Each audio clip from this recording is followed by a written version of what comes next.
Al Papa Pablo VI, que era homosexual, le sucedió el Papa Juan Pablo I. Era un hombre liberal e inteligente que ordenó investigar a los cardenales y obispos pertenecientes a las logias masónicas, las cuales estaban prohibidas por la Iglesia Católica. Estas logias masónicas tienen como miembros solo a la gente más rica del mundo. Son sociedades secretas que realizan rituales secretos.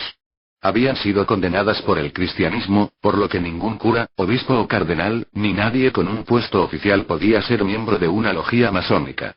Sus rituales consisten en orgías sexuales y otra clase de actos repugnantes. Juan Pablo I ordenó investigar a los cardenales y obispos pertenecientes a estas logias. Descubrió que muchos altos jefes del Vaticano eran masones y ordenó que fueran destituidos. ¿Ves la hipocresía? Es la misma gente que promulgó la ley prohibiendo a los curas ser miembros de las logias masónicas, pero en el mismo Vaticano se descubrió que cardenales, obispos y arzobispos formaban parte de ellas. Y debido a que Juan Pablo I ordenó destituirles, toda la jerarquía y la burocracia católica se pusieron en contra de este hombre tan inteligente. En toda la historia del cristianismo, él es quizá el único papa con algo de inteligencia, algo de humanidad, algo de comprensión. Al mismo tiempo ordenó una investigación en el Banco del Vaticano, la cual reveló que el banco blanqueaba cada año cientos de millones de dólares provenientes de la mafia de las drogas, de la heroína. Estas son tus instituciones religiosas. El mismo Banco del Vaticano, cuya cabeza es el Papa, no es más que la mayor mafia organizada. Cientos de millones de dólares procedentes de la heroína.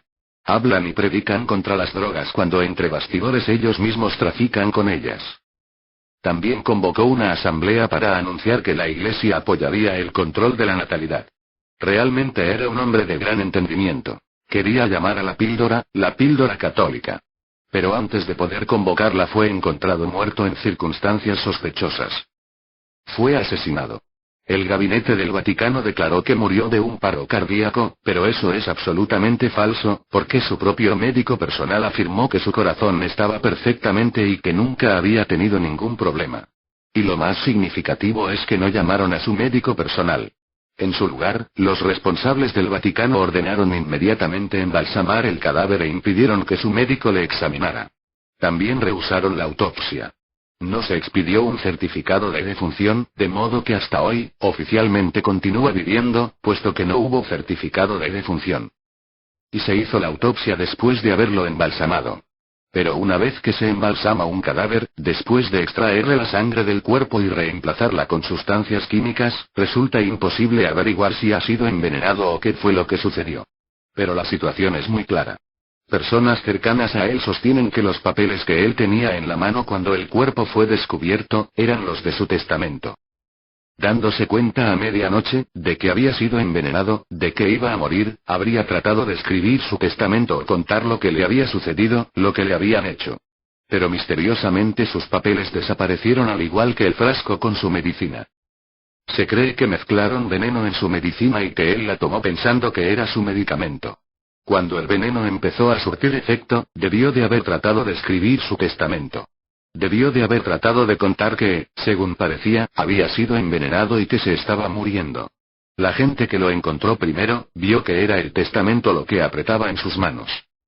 Y lo más sorprendente es que aún antes de que encontraran su cuerpo, se habían dado instrucciones de que el cadáver fuera embalsamado, porque la gente que estaba en la conspiración sabía que por la mañana sería necesario disponer de los embalsamadores. Así que todo se preparó anticipadamente.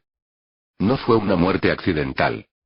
Le sucedió el Papa Juan Pablo II, el polaco, que prohibió todos los métodos de control de la natalidad, excepto el método del ciclo, aun cuando el Vaticano es en realidad dueño de una fábrica de píldoras anticonceptivas. También anuló la ley por la cual la Iglesia prohibía a los clérigos ser miembros de las logias masónicas.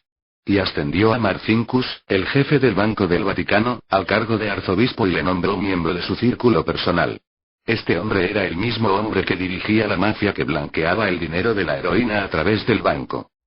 En 1982, el arzobispo Marcinkus estuvo envuelto en un gran escándalo financiero cuando un banco italiano quebró. Uno de sus amigos de negocios fue encontrado ahorcado bajo el puente de Londres. Y otro colega, que había estado en la cárcel bajo el cargo de haber asesinado a un comisario de policía, murió al beber café con cianuro. Ellos eran los que podían haber testificado contra el arzobispo Marcinkus, ellos conocían todos los secretos. Y ambos fueron asesinados. Se dictó una orden de captura contra el arzobispo, pero el Vaticano es un gobierno independiente, de solo 8 millas cuadradas, y el gobierno italiano no tiene poder para intervenir en él. Y el Papa ocultó a ese hombre dentro del Vaticano. La orden de busca y captura está esperando afuera. Estos son tus líderes religiosos. El Papa polaco también ha estado reprendiendo severamente a sacerdotes de todo el mundo por intervenir en política, pero él mismo ordenó que millones de dólares del Vaticano fueran entregados al Grupo Solidaridad, en Polonia, que luchaba contra el gobierno comunista. Estoy en contra de las religiones organizadas porque en cuanto algo se convierte en una organización, empieza a perseguir sus propios intereses. Y la religión queda olvidada. Otras cosas se vuelven más importantes. La verdad y la búsqueda de la verdad necesitan de tu entrega total. Nada ha de interferir. Una religión organizada se convierte en una prisión. Empieza a suministrarte doctrinas ya hechas y tu única función es creer en ellas, bien sean razonables y lógicas, o no lo sean. No estás autorizado para experimentar por ti mismo porque, ¿quién sabe? Podrías encontrar algo que fuese contra la doctrina oficial. Pero la doctrina oficial no puede convertirse en tu iluminación. La doctrina oficial puede hacer de ti un erudito, pero no puede hacerte sabio, no puede volverte intuitivo, no puede hacerte consciente de Dios.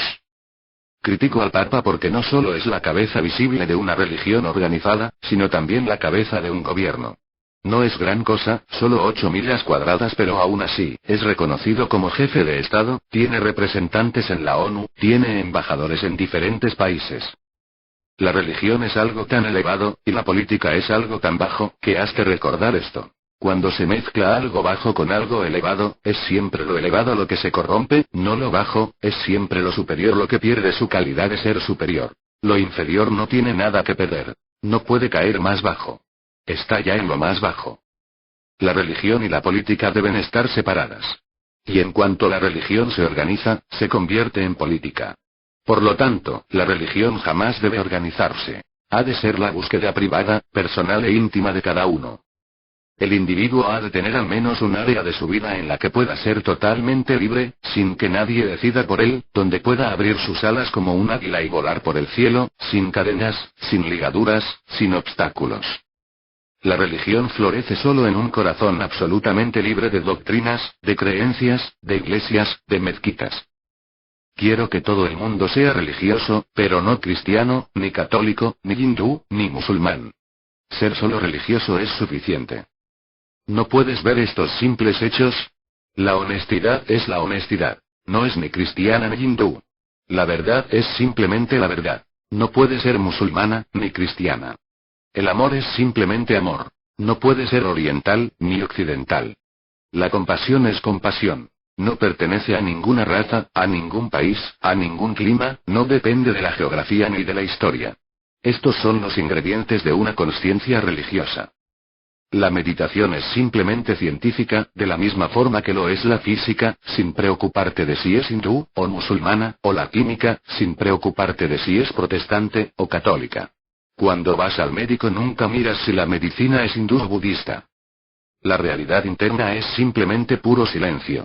Allí florecen miles de flores, pero no pertenecen a ninguna organización. Son el fruto de tu búsqueda, de tu propio camino interno. Fundamentalmente todas las religiones organizadas están privando a la humanidad de su religión, porque te desvían. Siempre te dirigen hacia afuera. Su Dios está lejos, en el cielo. Cuando, con las manos juntas, rezas mirando al cielo, no te das cuenta que nadie va a escucharte. De hecho, el que está orando, el que está vivo dentro de ti, el que respira en ti, ese es Dios. Solo tienes que descubrirlo. Está escondido en las capas de tu falsa personalidad. Encuéntralo en medio de tu inocencia y la vida se volverá puro gozo, una canción sin palabras, una danza, una celebración. Y al final de tu celebración no habrá más que lágrimas de gratitud. No puedo ni pensar ni imaginarme que esas lágrimas de gratitud pertenezcan a una religión. Pertenecen al corazón individual, rebosante de gratitud hacia la existencia.